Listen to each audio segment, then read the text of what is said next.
Well, Randy, somebody asked about vacation, like it was a Facebook message and if that guy is listening, which he probably is because he listens to these shows, please let me know so I can cite you. But you ask about vacation and ask us to comment on that. And it hit me strongly because you and I talk about that a lot. Because you go on, I think you go on more than I do, or at least longer ones and stuff. So, but I'll ask, how was it? And say, we did this, but it wasn't restorative generally. You tend to go on the American vacation. We're going to go and we're going to experience a ton of things. Wouldn't you say on average that's? Yes, Yeah. absolutely. And yeah. I will tend to veer, and you go with the whole family, and I'll tend to often neglect my kids and go with Terry because I just want relief. Relief or renewal, which we're going to talk about. But it's just I think we've got, of course, me being the word guy, I looked up vacation and it said a period of suspension of work, study, or other activity, usually used for rest, recreation, or travel, recess, or holiday. Then I even looked up vacate, which is where it comes from.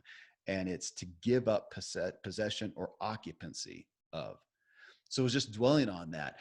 Now, as with any word, it only means it's the meaning we attribute to it. Right. So here in America, and I know people are listening outside of America, but in America, vacation, I think when you say that, what the expectation is, you are flying, driving somewhere far away with your family or whatever, or even if you're single, but you're going to go and you're going to do something. Oh, we're going to Disneyland. We're going to the beach. We're going to the mountains. We're going to skiing. Going skiing. Yeah, it's some activity. And then the joke is, how's your vacation? Oh, it's awesome, but I need a vacation for my vacation. Right. There's America right there. We just typified that. And so to talk about that, because what it's gotten me, and as we've talked about that, it's got me just looking at it and being realistic. Okay, we're going to go on a vacation. What are we going to do? Yeah. Is this the experience adventure? Are we going to rest? And so it's just got me looking at it differently. So that's what I wanted us to hit. And how can we think about that through a medical lens if we know, stepping back and looking at America, where, I don't even know if you know this, but when I was in Germany for a few years, it is remarkable that their culture, and this was in the early 90s, I don't know if it's still true, but the average worker, so say a plumber or works for the government or the city or the military or something like that, think about it this way, it's set up that you get paid for 13 months, but you work 11. And that's, so 4 weeks off might be in America, boy, you're way up in the company. Everybody's happy with 2 weeks a year, right? And that comes after a year of employment or so. So not only that, but on the European side of things, there's this idea of the bonus, the end of the year bonus, that 13th month they call it. And in the early 90s, the Germans were the most traveled people. So as a culture compared to other cultures, so because they have the time, they have the money, they invest in it. And their idea of vacation was so much different from ours. So they had the spa, they had, like you just said.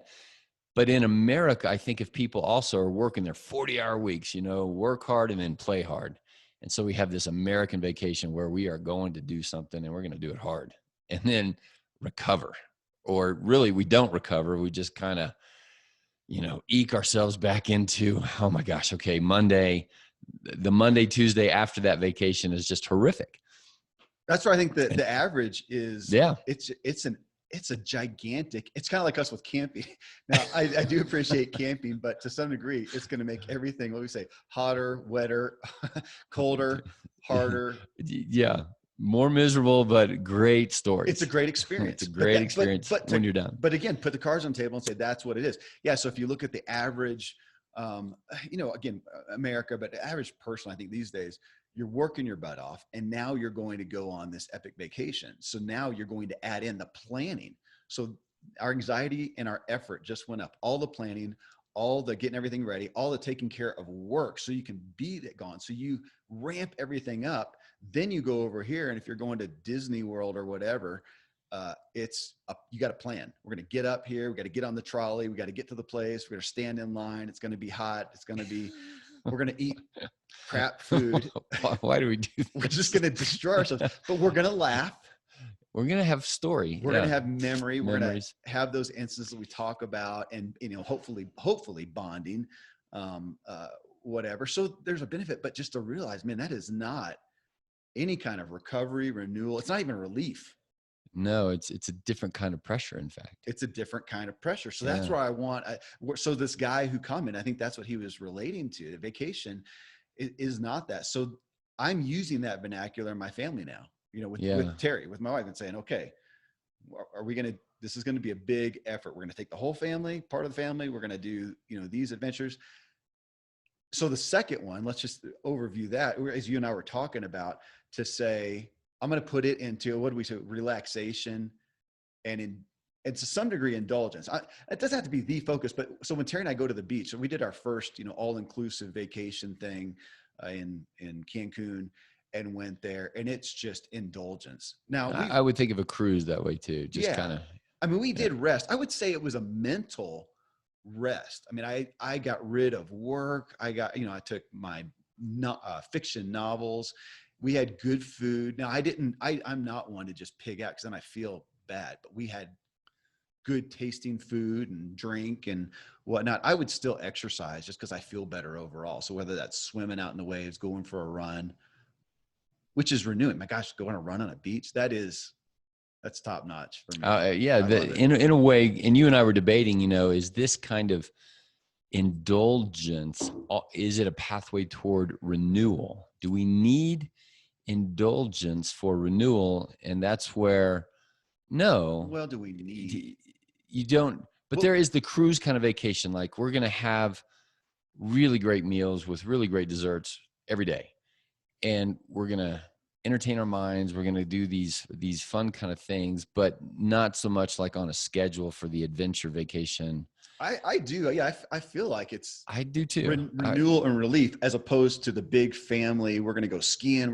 That's right. And they come over here, and I'm going to be on the beach or poolside in a lounge chair for hours, reading a book with no schedule. And I'll usually have, I say fiction. I usually will have some great book. Like I took what's the Habits one? Or just Habits by Duhigg, or I think it's called Habit. That was my Habit. That was my last one. Oh my gosh, I spent hours with my journal and with that, and I sometimes think, maybe I should give my mind a rest. But so great, I'm out on the beach. I had some music, and it was inspiring, invigorating to that degree. But let's real quick then just take the third one and set it over here. If we're going to call it total renewal. So our friend who you just had coffee with, Todd, went 2 weeks ago or something like that to a monastery. Yeah. Right. Yeah. So he goes. Like 2 nights? I think so. It was 48 hours. So it wasn't that long, but no electronics, literally 0 electronics. No talking. No talking. Eating alone. Everybody ate facing the same way, 6 feet apart. So there's no stimulus, basically, right? Outside of your own mind. Could he have books? I think he did. I think yes. He did have books, and he had a couple sessions with like a spiritual guide or something like that. And, but we're talking renewal. That's a renewing. There's nothing. What else can you do? I mean, you have to be at rest. Remember when I did with Marcy a similar kind of retreat, right. And it was called a soul care retreat. And I would not have called that a vacation. And I've been after you for these last 4 years to do something like that with Terry. It's like meditating. I don't want. I know it's not indulging. It's not indulgent. That's exactly right. You wouldn't say, "Oh, was it fun?" Well, no, that wasn't the point, though. Exactly. And even though I also had my journal and lots and lots and lots of thoughts going, it wasn't down the habit pathway or whatever we're working on for work, you and I. Which I have to shut off, yeah, because I can sit there and create a new business venture on the beach, and I'm not getting rest. Right, mentally. And you're not getting the spiritual renewal. Yeah. And I think, I had started off saying, well, what about medical as is related to all of this? And I would say, well, kind of just that we've talked about Sabbath in the past and, sleeping and restoration and the idea of at least one day off per week where you vacate your work, you vacate your responsibilities. But in America, culturally, we have very, very few vacations that are designed for renewal. Mm-hmm. And even as I'm talking about it, we talked here and there about mommy sabbatical and daddy sabbatical, about doing that on purpose, which you guys have done better than we have. And we haven't really done that. And I miss that. I long for it. Of course, it's like you crave what you consume. I long for the time when why don't you long for the soul care retreat? I haven't done it enough. I haven't engaged in it enough. Right. I think you don't know what you're missing. Probably not. Which was probably like initially, years ago when you were getting up early and having your devotion time. And I realized I'm just getting up just in time to get the kids wherever and rush on. And you kept testifying to it. And I started doing it day one. I don't want to get up at whatever 5:15 or 5, whatever I did, as opposed to an hour later. I didn't want to do that. I did it enough to create a taste for it, a desire for it. And today I love it. I don't want to miss it. So yeah, it's like meditation. I haven't done it enough. I've told my, and I know, I'm aware. I just haven't. It's like telling my kids, I hate running. Well, if you do it long enough, when you gain proficiency, you actually do enjoy it more. We know that's it's stats. Sure. And I have a kid, Canyon, he testifies to that. He's my number one loather of running, who now is running when he doesn't have to. Wouldn't quite say he loves it yet, probably. No, but he gets the benefit of it, and it's social now for him, and yada yada. So yeah, you're right. So as we talk about this is going to be the least desirable, though. What do people most want to do? Well, so I did that. I posted the question on Facebook and asked folks, what are you generally wanting from your vacation? Rest or adventure? Rest and adventure. It was almost 50-50. Really? Honestly, what people? Well, it's a biased group though. So these are people on my Facebook who know me. Similar to you. Well, the reason that they've been exposed to me from this personal development. So they're already personal development biased. They're people that listen to the shows. So I have a biased group. So it's not surprising that they understand that. But a lot of people attested to that. Yeah, I go on the adventure, but oh my gosh, I'm worn out afterwards. I do want to bring up our last vacation, because I think there was a couple of, if I'm one of your guys writing back and saying, this last year we saved up for and aimed at a return to Hawaii, where I had been as a kid and wanted my kids to experience it, and the planning and the expectation and all that kind of stuff. And what I noticed was that I had put so much expectation in it that in my mind, it fell a little flat because I wanted it to be so epic. So I did it the year before. We went to Tulum, and I had never built up something. I don't know why. I built it up so much. There's no way it can meet my expectations. And it was one of the worst trips I've had. I remember that one because in your blue zone with your biased crowd of people, and I was like, Kevin is doing his vacation right. He's going off the economy on one of these. I'm going to do it myself in Mexico kind of things. Catch and cook the fish on the beach, man. We're going native. And I was impressed with you, but then after the fact, and you're like, oh, here's all the things that went wrong. Yeah, it was like, I got accosted by the cops, and you had the red seaweed thing down for money. And oh my gosh, yeah. Yeah. Yeah. That is, I know people, I always say that, and people will come back and go, what was the story? Yeah. They tell the stories in Mexico. We had a car, got pulled over. The cops took my license. I had to pay them off. I had to get money and negotiate to get my license back. I had nothing. It was just I'm American. Yeah. I was shaken down. One of the horror stories that pissed me off to no end. Yeah. And then they had this whole seaweed thing. So we get this awesome villa in this little private, what's that called? Golf, like a bay or alcove. Bay. It was supposed to be pristine, and it's full of rotting, stinking seaweed that you had to walk through. It was disgusting. I'm so sorry. It was horrific. But again, back to, that makes great stories. I'm not even sure on that one, man. For the rest of us to talk about you. I had this friend, and well, we build it up. We make the big effort. And well, here's one of the questions. We have a friend. I won't name him. You'll know. I'll tell you later. But we have a friend, and I'll never forget. And this is the commentary kind of off of vacation, but one of the things we do with it on the expectation aspect, he said, it finally dawned on me, Kevin, that here I am working this job that I don't enjoy, that does not bring me life. And I'm killing myself and looking forward to the annual vacation. So I'm suffering all this time just for that vacation. And how many people, how many of us fit that? We put so much, and brought me back to, well, here, you know what? I'll read this. This is from my sister, Ashley. So they're on like 3 years now of living on the road. What do they call it? The full-time traveler kind of thing. They've got 3 girls, pets, and they've got a big truck and a big trailer and whatever. And she said, this was the beginning of our adventures that landed us into becoming full-time RVing family. We looked at what we wanted to do, travel, but that's just for vacation or work, right? Well, this quote by Seth Godin really became a big catalyst for change in our life. Instead of wondering when your next vacation will be, why not create a life you don't want to escape from? And so she goes on, and they became full-time RVers. Now they're not going to do that forever, but that right there, there's a question. Let me read it again by Seth Godin. Instead of wondering when your next vacation will be, why not create a life you don't want to escape from? All right. Well, that's convicting. What's it make you think of?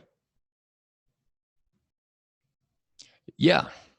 It makes me think of, No More Mondays or other kinds of book titles that have been out there. And my first thought was, I'm grateful because I don't think of my life that way. Mm-hmm. There is drudgery and everything. And everybody wants a little bit of change of scenery. Drudgery, that's hard. Monotony, can we say that? Yeah. Same old, same old. Yeah. I don't love, catching up with email and writing charts and those kind of things. But I like my job. I have mission, passion, purpose, and I don't want to escape from that. So that allows me then the idea of not having to set up a vacation that is this indulging relief only, but to also be thinking about restoration. And in fact, that was the second half of the Hawaii thought. Was in the middle of that, I did recognize, and I just said, let it go, just relax, just whatever. And long story, but remember, I messed up the plane ticket, so we actually had to come back a couple days early. And I was so grateful at with the big flight and the fatigue and tired, and so grateful to come. And so now, from now on forevermore, I will. And again, I have the option. I have a job where I can say, okay, we're going to take a week, but I'm going to block Monday. I'm going to go to work on Monday, but it's going to be a catch-up day. And I will never not do that because it's so valuable. What would you call it? Like bookend days. It gives a day to prep and a day to recoup instead of just cramming everything wall to wall. Well, so let's come back to that Seth Godin quote, because I think that's great. As people like this guy are asking, man, what is with, vacations? I think that's one, is to look at how much are you looking forward to it and why? And just question it. Now, if I'm like, the beach vacations with my wife, I'm looking at it because it is just pure fun. It's just pure pleasure. I mean, I absolutely adore it. I don't want to live on the beach, but that's where I want to go. We live in the mountains. That's home. I want to go vacation. Beach. Yeah. I love the warmth. I love the water. I love the power of the ocean. I love good wine. I love good food. I do really like sex, which usually comes on the beach. with the fact on the beach. Absolutely. And, so, I mean, it's just a joy. I look forward to that, but is it an escape? That would probably be a red flag. Am I doing that to get escape? Am I doing it to get a break from the drudgery, the monotony, the whatever? That's one, if we're looking at true life and health and going, man, if I am looking forward to it, to escape this, that's a sign. That's a red flag. And you're probably never going to, it's not going to live up to your expectations, because you can't. Yeah. You can't fix in a week what's happened in the past 50 weeks of the year.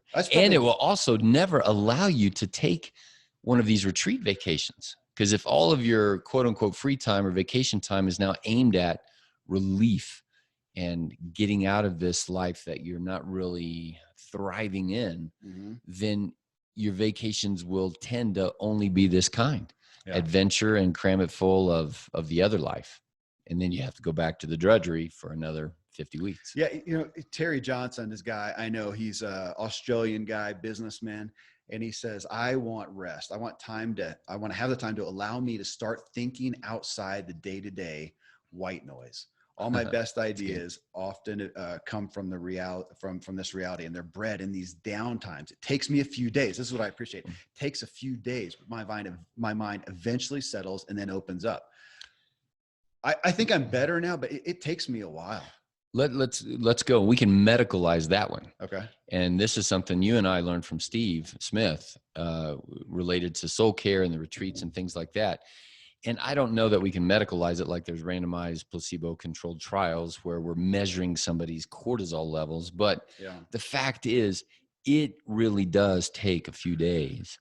So, and there's enough testimony to this that I think we could, what I was calling medicalize it, take it as generally true for all humans, especially if you're really busy, high performing, high busy, high all of that. Then to pull out of that, what he called the white noise of just the rhythm of this busy life, to pull out of it, to find the outside the box, the peaceful breath. And most of us are not good at recognizing it. We are not aware because we don't swim in those waters. So this is where I would say to the listeners to take it as, okay, that's probably true for me too.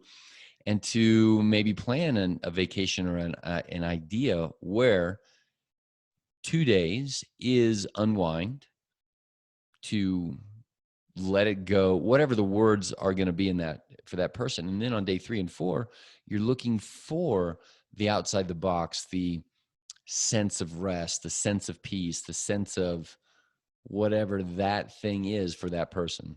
Yeah, I mean, it was a red flag to me the first time Terry and I went to do the beach thing, and we did purposely say we're not going to plan anything. We're just going to go, and we went out. It's time change, whatever. I remember we ended up waking up at like 5. I'm like, okay, we'll go outside. To us, it was just an anomaly to go outside at 5 and it's not cold. Right. So we went out, sat on the lounge chair, or maybe we got something to eat. I don't remember. We got on the lounge chairs and there we are. Okay, we were looking forward to this, and 2 hours into it, I said, "Oh my God, Terry, I've done all the nothing I know how to do." And I literally was beside me. What am I going to do for like 5 days? And it bothered me. And I finally though got into it. And now, by the end of it, I thought I could keep doing this. I could do a whole lot of nothing. I could do a whole lot of nothing. It was great. But yeah, just that training, like back to you. But the nothing became something. Yes, it right. did. That's the nuance that we're trying to get to, even you and I in our own lives, to recognize nothing is not nothing. And well, that's it's like sleep. I've in the past right. viewed sleep as, oh man, it's just a necessary evil that wastes time. If I could take a pill right. and have productive time. And now I know better. I mean, that's just, we've got to have these things to fill us back up if we're going to pour out fully. Your sense of I can't take any more nothing is exactly similar to somebody saying, I can't take any more no alcohol. Mm-hmm. I'm so uncomfortable. I'm getting the jitters. My body is not comfortable with not enough sugar. And I have to go get a snack, or I have to go get a drink, or I have to, right. Just, it's like, I've had about enough of all the not eating I can take. I want to go have lunch or whatever, because we're not trained and we don't see the value of not eating or having a time of no alcohol, no sugar, or a time of no work or no thing to do. And those of us in your blue zone in this type A, get her done kind of a world feels bad, like you said about sleep. So to recognize that, and then I'm even going to say the word I almost said the word, to waste a vacation on restoration. Let me read one right here. And it said, Stephen Burns, he says, I want an experience with memories for everyone involved. If I wanted rest, I would stay home. I can be a vegetable on the porch for free. And there were some other ones kind of like that. Like, my gosh, if I'm going to make the expense, I want an experience. I want memories. I want whatever. And so I can say, there's been vacations that I've had, 5 days on the beach where did I create memories? To some degree. We talk about it, but no, not to that zenith, memories and experience and stuff. Because we've gone and thought, this time let's go paddle boarding and let's go. I've never gone. I keep saying I want to go snorkeling. I did do it a little bit, but not the real epic thing. And once we get into it though, I just don't want to wreck the rest and the recovery sometimes to go do that thing. But I can understand other people going, seriously, you went to Florida and you didn't do anything? You just sat there? I get that. And then an even further level to go, seriously, you're going to go take 3 days and just sit in a monastery with nothing. I get that. I get that. So again, we're budgeting. In a sense, we're going to say we're going to budget. What are we going to do? Let's be honest with what this is. But coming back, I think what I wanted to point out, or one of the things at least, is to realize that, yeah, if we're going along, the average American vacation, going along like normal, doing the grind, and then we add this big epic vacation for our family or for ourselves, with all these experiences, we're not going to come back. We may be inspired, but we may very well be exhausted. It's like you inspired talked about, and tired. if we're going to be full to go in, because we could come off of that and be depleted and spend the next 3 months at a lower level than when we started. When are we going to recover from that? That vacation from vacation is very real. Yeah. That was my pattern forever. And living in Europe, living overseas, having, kind of the military construct of how we had time off. It was we crammed it full, and there was no real recovery. My experience with soul care, and even the idea of budgeting or wasting, vacation time to go and do that, it was expensive. And it was 4 nights, because they didn't do this 2 or 3 night retreat, because you can't unwind that. You just can't unwind that fast. Yeah. And then it was very experiential. Like, we're going to talk about meditation and everybody's going to go do it. We're going to talk about a prayer walk and then everybody's going to go do it. And then you're going to sit here for an hour and journal. And it wasn't nothing. It was a whole lot of something that I wasn't used to doing. And it did enlighten me. On that, I was thinking too, of course, we talk a lot about food, that how many of us on that great adventure, indulgent, whether it's the adventure vacation or the indulgent, usually you expect that there's going to be, we're Americans. It's going to be food and drink, man. You're going to overdo it. That's part of the fun. And to realize that also, how much that is a burden. And, I will say that when I go on these beach vacations, I realize that, and I'm not looking we generally eat once a day. We'll get up in the morning and go run, go out to the beach, and I don't want to mess with food. I don't want it to run, but I'll look forward to that evening meal. But even there, if I don't want to just, eat a smorgasbord and get drunk, I feel bad. And it's deciding what we want to do. And if that is fun for you to have the overindulgence, but to realize it's going to take a toll. That's right. And that's where I think if we're using ourselves, we have recognized the value of, even on vacation, instead of our normal fare, it'll be a different kind of a fish and a different kind of a vegetable and a different kind of wine, but it'll still be, and we look forward to that. We budget. I don't want to overindulge on the whatever other kind of foods, but you and I have not done that with our restoration retreats or meditation or those kind of things. And I think because we haven't done it, we haven't gotten experienced at it. And so just like Canyon, he thought he loathed running, and come to find out he really doesn't, and probably will be becoming the kind of guy who can do that forever. And I want to be becoming the kind of guy who can budget vacation time to also say, here's the retreat weekend. Here's the purposeful restoration kind of vacation in the midst of all these other adventures and indulgences as well. Yeah. Okay. So on that, my dad, a lot of people listen, know my dad, Dan Miller, the 48 days guy, and he responded on this. And I actually didn't realize this, but it makes sense. He says, I've never looked at a vacation as a time to rest. Actually surprised me. He says, it's always been for adventure, exploration, seeing things we've never seen before, and ongoing learning. I never want a day to go by where I don't learn something. And that's the quotation I've loved for years. The master in the art of living makes little distinction between his work and his play, his labor and his leisure, his mind and his body, his information and his recreation, his love and his religion. He hardly knows which is which. He simply pursues his vision of excellence at whatever he does, leaving others to decide whether he is working or playing. To him, he is always doing both. And that's James Michener. Well, my dad, I wonder, and I didn't ask him that, has it always been that way? Because we always tend to view, who is it that talked about that? Whatever perspective we have, it's the perspective we have today. We're looking back on our life and everything today. 5 years ago, we had a different perspective on it, 10 years ago and whatnot.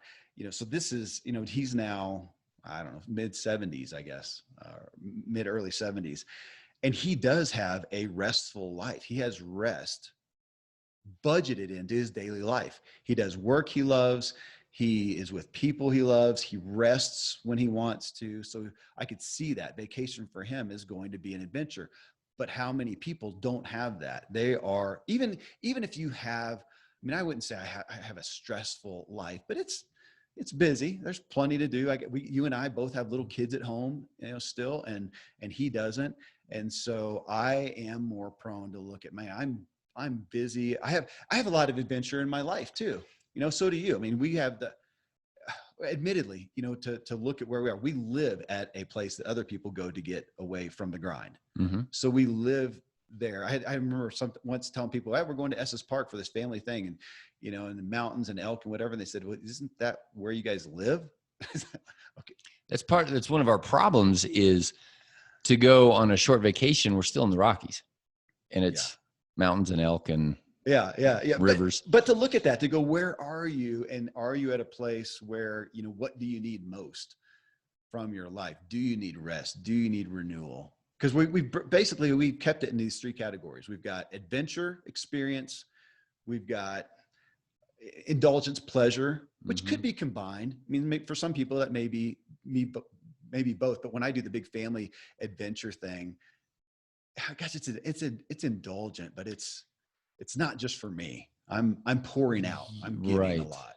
So the pleasure one is just for me. And then we have the least of these as far as the appetites, probably, which is the literal renewal. Why don't we have an appetite for restoration, for true rest? Because I'm thinking renewal. Because growth. I think about growth, and we don't think about that with vacation. We don't think about it as growth necessarily. It's experience. And I think that most people, like what you said, like with what Todd just did, is going to the monastery. I wouldn't even call that a vacation. But if we go back to the definition, he vacated a lot of things. A lot of things. So what are we vacating? Are we, and experiencing, growing, refilling, indulging? Right. We're vacating work, monotony, and normal rhythm of home, and we're filling it up with adventure, experience, indulgence, pleasure. I mean, you could even entertainment. I hope that this is just helping us be aware. That's number one, is awareness. And you could even budget that. What if you had a week with your family and said, okay, we're going to go to the beach, and the first days we're just going to I don't know the best prescription, but we're going to have somewhere on these days we do not leave the beach. Mommy and daddy are not cooking. We're only going to, we're going to eat at the restaurant. Some days where mommy and daddy do nothing. And the kids, you need to have some time and just be bored on the beach. Yeah. Read a book or whatever. And then we're going to have a couple days of experience and whatever. And then, we're going to get home with, like you said, a day to recover. And we pattern that out because having some balance in it, I guess. I mean, I think that's what we have learned. And you and I are fortunate. We live in this place. We have jobs that are malleable. We can set things up, and that we have learned. For me, also, like, we live where people ski. So this whole idea of skiing, and it was always, we traveled, me growing up, we traveled to ski. You ski hard, and you slept on the bus coming home, and then you went to work. So now we travel that first day. It's nice and easy. We're going to stay overnight. We're going to ski, on a nice, easy schedule. I just can't take it anymore of trying to get out there at 9 a.m., being the first on the chair and all of that. And I enjoy it so much more. You get plenty in, and we are also, so on the Hawaii thing Kevin, this might be another thing to put in here. One of the things that trips up the vacation for me is the screens. Yeah. Where I didn't prepare the kids, because I was debating, do we let them take their devices to, play a game on the airplane and stuff like that? And we did. And then I felt, again, my expectation was, oh my gosh, let's just go outside and but you guys want to watch YouTube? We do that at home. There's nothing new. It's the exact same thing, but we could just, the grass looks different. The trees are different. The sky is different. There's a beach right there. Let's just go be out there. But they did. They got bored, and I didn't prepare them to say, that's okay. You can be bored. Yeah. And so then I felt a little bit bad about that. In fact, that would be one of my big vacation frustrations would be the screens. We take them with us and they wind up doing the same thing. Yeah. Yeah. That feels bad.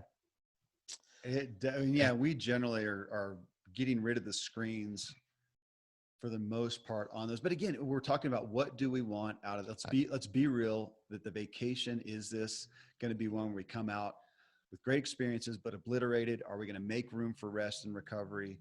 Uh, what do we want out of the vacation?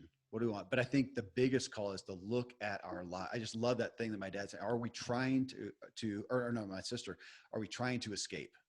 Do we need to escape? Be aware of that? That's probably from a medical standpoint, that's the bigger issue. And then what do we need out of the vacation? Because I remember saying one time at one point that I feel like my life is adventurous enough. If I want to go on vacation, I want some rest. But again, there's so much value in the experiences, especially if you got kids, to do that for them. So we're back to balancing and budgeting. With wisdom and awareness. With wisdom and awareness. But yeah, back to, again, this guy that sparked it to realize that so many of us probably are going away to escape some things. And then we're trying to fill so many things up, and we come back with memories, bragging rights, but are we even at a lesser level? Right, which is going to put pressure on all of the things that we've talked about so much about, on our rhythms, our marriages, our ability to even see that I am looking for relief to get out of this. And if you can't see that from a medical perspective, that's so much pressure on the system, and you are not becoming well. I want to hit one more point because you mentioned it and I forgot to, coming back to the sabbatical. So the story is 5, 6, 7 years ago, I don't know. We actually had our friends, Jonathan and Jennifer Poole, were visiting us from Michigan, and she runs an organization called Single Moms. She was a single mom and she runs this organization. She still does today. I just got an email. They had their 12th anniversary. And one of the things she does for the mothers is help facilitate them having a mommy sabbatical. So she's talking to my wife, who at the time probably already had the 7, so we had 7 or more kids at that point. And she's going, holy smokes, that makes so much. And it was renewing you so you can pour out and be better for your family. So Terry started it, and she went away for 3 days. And I think she just went to our friends, the Stearman's house. They were out of town. So she went to their house, didn't cost anything. And she got these days, and she just loved it. She was by herself and just got to have that time alone. Now she's had time since then where she's not wanted to be by herself, for better or worse. But it got us both doing that. So we now pass that off between each other to get away. And a lot of times we'll do it. I've done it at your house. You guys are gone for a week, and I went and did a sabbatical. So it doesn't cost anything. But I've also done it at hotels and, or Airbnb or whatnot. So it's high on my mind right now because Terry has not done it in over a year. And I've probably done it 4 or 5 times. She just hasn't wanted to when the time is available, but she said, hey, sure, you can go do it. I'm doing all this stuff anyways. And so I've done it. She's now on a 5-day, maybe a little bit longer. And we're sitting here talking. I just got a text from her, and she is at the hot springs. She went to the Mount Princeton hot springs. And so I had a friend who offered a free place in Buena Vista, a couple hours away from us in the mountains. And Terry's there by herself. And there's something special, even if you're that person who's an extrovert. I don't like to be by myself.